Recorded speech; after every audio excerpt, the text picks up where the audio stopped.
Hi guys, in this video I will guide you on how to power off or switch off the Redmi Note 15 Pro, and trust me, the process is quite simple. So usually to power off or turn off your Redmi Note 15 Pro, you would want to just long press on the power button, but actually this opens up Gemini instead of giving you the option to power off the Redmi Note 15 Pro. And so to properly power off or turn off your Redmi Note 15 Pro, what you want to do is to tap on the power button and the volume up button together. So just tap on the power button and the volume up button.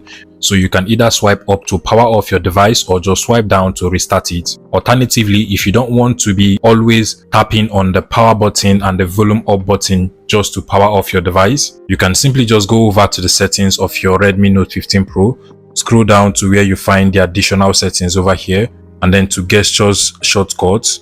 Now you're going to see the power off option at the bottom. Select that, and instead of the power button and the volume up button, you can choose to long press for 3 seconds on the power button to automatically get the option to power it off or restart it. So you can select on this option now, and at this point, if you want to power off your device, you will just have to long press on the power button for 3 seconds, and you're going to now get the option to actually power it off or restart it from over here. So you can just power it off just like so, and you're good to go. Please let me know in the comment section if this tutorial was helpful, guys.